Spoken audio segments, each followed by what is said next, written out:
جیسا کہ اللہ تعالیٰ قرآن میں فرماتے ہیں، جس کا ترجمہ یہ ہے، اور وہ کھانا کھلاتے ہیں اس کی محبت کے باوجود مسکین کو، یتیم کو اور قیدی کو، اور کہتے ہیں کہ ہم تمہیں اللہ تعالیٰ کی رضا کے لیے کھلاتے ہیں، ہم تم سے نہ بدلہ چاہتے ہیں نہ شکریہ چاہتے ہیں۔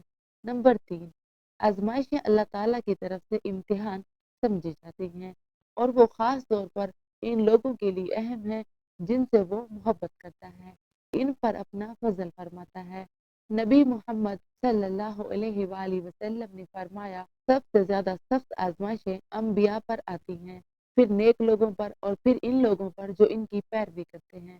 اس کا مطلب یہ ہے کہ اگر آپ خود کو بہت سی آزمائشوں اور مشکلات کا سامنا کرتے ہوئے پاتے ہیں تو یہ اس بات کی نشانی ہو سکتی ہے کہ آپ اللہ کے منتخب لوگوں میں سے ہیں، اور ان آزمائشوں کے ذریعے اللہ آپ کو ایک بڑے مقصد کے لیے تیار کر رہا ہے۔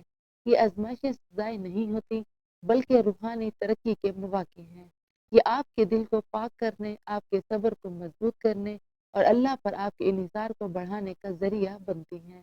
ہر چیلنج جس کا آپ سامنا کرتے ہیں، چاہے وہ مالی مشکلات ہوں، ذاتی نقصان ہو یا صحت کا مسئلہ، آپ کو اللہ کی طرف رجوع کرنے اور دعا کرنے پر مجبور کرتا ہے۔ ان امتحانات کے ذریعے آپ کا ایمان صاف ہوتا ہے اور آپ کو یہ احساس ہوتا ہے کہ حقیقی طاقت اللہ کی حکمت اور منصوبے پر بھروسہ کرنے میں ہے۔ مشکلات کا سامنا کرنا آپ کو قیمتی سبق سکھاتا ہے۔ آپ میں استقامت، عاجزی اور دوسروں کے لیے زیادہ ہمدردی پیدا ہوتی ہے۔ جو ممکنہ طور پر اسی طرح کی مشکلات سے گزر رہے ہوں یا بار بار آزمائشوں کا سامنا کرنا اس بات کی نشانی ہے کہ اللہ آپ کی صلاحیتوں کو دیکھتا ہے اور آپ کو کچھ بڑا کرنے کے لیے تیار کر رہا ہے۔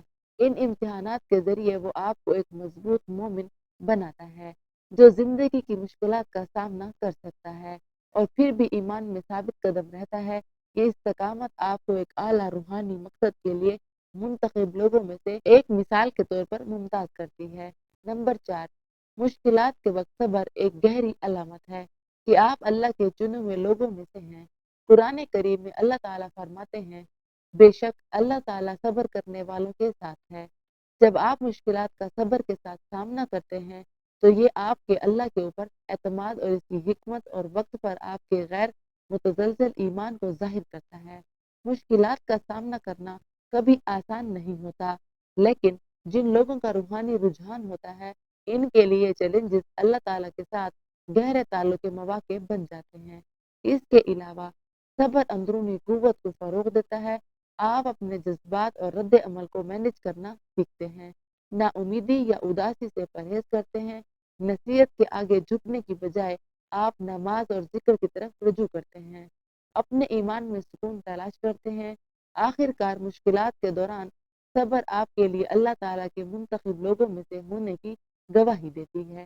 یہ ایک ایسے دل کی عکاسی کرتی ہے جو ایمان میں جڑا ہوا ہے، اللہ کی رحمت اور انصاف پر پورے اعتماد کے ساتھ۔ نمبر 5، یہ ایک بہت ہی خوبصورت تحفہ ہے اللہ کے چنے ہوئے بندوں کی زندگی کا، اور وہ واضح روحانی بصیرت۔ یہ اندرونی رہنمائی اللہ تعالیٰ کی طرف سے ایک تحفہ ہے جو آپ کو بغیر کسی بیرونی اثر کے صحیح اور غلط کو پوری طرح سمجھنے کی اجازت دیتی ہے۔ یہ شعور کی ایک بلند سطح ہے جو آپ کے فیصلوں اور اعمال کی رہنمائی کرتی ہے اور اکثر آپ کو اسلامی اقتدار کے مطابق انتخاب کی طرف لے آتی ہے۔ یہ بصیرت محض ایک اندرونی احساس نہیں ہے بلکہ آپ کے ایمان اور اللہ کی رہنمائی پر انحصار کا ایک گہرا تعلق ہے۔ جب آپ مشکل فیصلوں یا اخلاقی مسائل کا سامنا کرتے ہیں تو آپ کا دل فطری طور پر اس راستے کی طرف مائل ہوتا ہے جو اللہ کو خوش کرتا ہے۔ یہ روحانی وضاحت آپ کو گناہ کے اعمال سے بچنے اور سیدھے راستے پر قائم رہنے میں مدد دیتی ہے، یہاں تک کہ جب آزمائشیں سامنے آئیں ایسا ہے جیسے اللہ نے آپ کے دل میں ایک روشنی رکھی ہو جو آپ کو حکمت اور بصیرت کے ساتھ زندگی کے چیلنجز کا سامنا کرنے میں مدد کرتی ہے۔ یہ نبی محمد صلی اللہ علیہ وآلہ وسلم کی حدیث میں منعکس ہوتا ہے جو آپ نے فرمایا، مومن کی فراست سے بچو کیونکہ وہ اللہ کے نور سے دیکھتا ہے۔ اس کے علاوہ یہ بصیرت اکثر عمل یا بے چینی کی ایک مضبوط احساس کے طور پر ظاہر ہوتی ہے۔ جب آپ کچھ اعمال یا صورتحال پر غور کرتے ہیں، اگر کچھ اسلامی تعلیمات کے مطابق صحیح محسوس ہوتا ہے تو آپ کو سکون اور اعتماد کا احساس ہوتا ہے۔ دوسری طرف اگر کچھ آپ کے روحانی اصولوں کے خلاف ہوتا ہے تو آپ کو اندرونی بے چینی محسوس ہوتی ہے جو آپ کو اپنے انتخاب پر دوبارہ غور کرنے پر مجبور کرتی ہے۔ یہ بلند شعور آپ کو اللہ کی طرف سے ملنے والے لطیف اشاروں کو پہچاننے میں مدد دیتا ہے، جیسے آپ کی دعاؤں کے نتائج یا آپ کی زندگی میں ہونے والے واقعات جو اس بات کی تصدیق کرتے ہیں کہ آپ صحیح راستے پر ہیں۔ آپ کا روحانی بصیرت کا وقت کے ساتھ ساتھ اللہ کے ساتھ اپنے تعلق کو عبادت، دعا اور غور و فکر کے ذریعے گہرا کرنے کے ساتھ تیز ہوتی جاتی ہے۔ یہ اندرونی رہنمائی ایک طاقتور اشارہ ہے کہ آپ منتخب لوگوں میں سے ہیں جو اللہ کی طرف خاص طور پر ایک بڑے مقصد کو پورا کرنے کے لیے پسند کیے گئے ہیں۔ نمبر 6، اگر آپ کے اندر علم حاصل کرنے کی شدید پیاس ہے، خاص طور پر دین کے علم کی، تو یہ اس بات کی علامت ہے کہ آپ منتخب لوگوں میں سے ہیں، کیونکہ یہ سچائی اور سمجھ بوجھ کی تلاش دنیاوی خواہشات کی نہیں بلکہ اللہ کے قریب ہونے کی گہری روحانی خواہش سے پہلی قسم ہے، جو آپ کو قرآن و حدیث یا نبی صلی اللہ علیہ وآلہ وسلم اور ان کے صحابہ کی زندگی کے ذریعے اسلامی تعلیمات کے بارے میں مزید جاننے پر مجبور کرتی ہے۔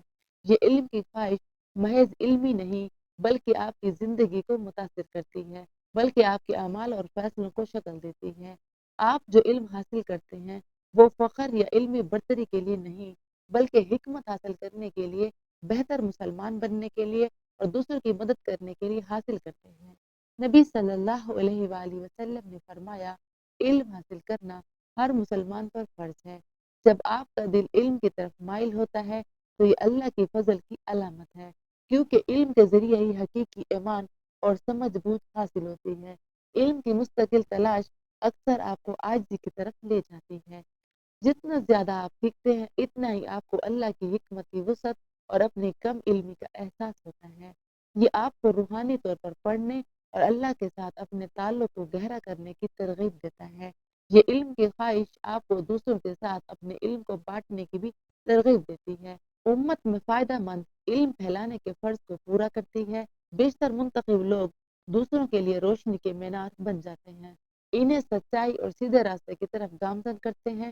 نمبر 7، نبی محمد صلی اللہ علیہ وآلہ وسلم نے امت میں باہمی اتصال کو یوں بیان کیا، مومنین کی مثال ان کے بارے میں محبت، ہمدردی اور رحم دلی میں ایک جسم کی طرح ہے۔ جب اس کا ایک حصہ درد محسوس کرتا ہے تو پورا جسم درد محسوس کرتا ہے۔ یعنی اللہ کے چنے ہوئے لوگ دوسروں کی فلاح بہبود میں مثبت طور پر حصہ ڈالنے کے لیے آگے آگے رہتے ہیں۔ ان میں معاشرتی ذمہ داری کا مضبوط احساس ہوتا ہے، چاہے یہ آپ کا وقت دینے، خیراتی مقاصد کے لیے عطیات دینے یا صرف ایک اچھے ہمسایہ ہونے کی صورت میں ہو۔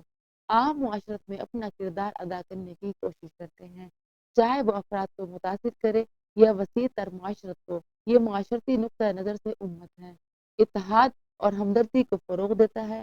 آپ کو اخلاقی فرض محسوس ہوتا ہے کہ جن لوگوں کی مدد کی ضرورت ہے، چاہے وہ مالی مشکلات یا جذباتی پریشانی کا شکار ہوں، ان کی مدد کریں۔ یہ التزام صرف ہمدردی سے بڑھ کر ہے، یہ آپ کے ایمان اور اسلام کی تعلیمات میں جڑ پکڑے ہوئے ایک عملی پکار ہے۔ جیسے ہم اختتام کی طرف بڑھتے ہیں، یاد رکھیں کہ انسان علامات کو پہچانتا ہے۔ آپ کے ایمان کی شروعات ہے، اپنے خصوصی تحفہ کو قبول کریں اور اللہ کے ساتھ اپنے تعلق میں مضبوطی پیدا کرتے رہیں۔ اگر آپ کو یہ ویڈیو اچھی لگی ہو تو لائک، شیئر اور سبسکرائب کریں تاکہ آپ کا اور ہمارا محبت بھرا سلسلہ چلتا رہے۔ آئیے ایک خوبصورت دعا کے ساتھ اختتام کریں۔ پیارے اللہ پاک، ہمیں قوت دے، ہمارے ایمان کو مضبوط کر اور ہمیں اس زندگی میں ہمارا مقصد پورا کرنے کی رہنمائی فرما، آمین۔ آج کی ویڈیو کے متعلق اپنی دعائیں یا تجربات نیچے کمنٹ باکس میں شیئر کریں۔ آپ کی بصیرتیں ہماری سوسائٹی میں دوسروں کو تحریک دے سکتی ہیں۔ ہمارے چینل کا حصہ بننے کے لیے شکریہ۔ اللہ آپ کو بہت ساری برکات عطا فرمائے، آمین ثم آمین۔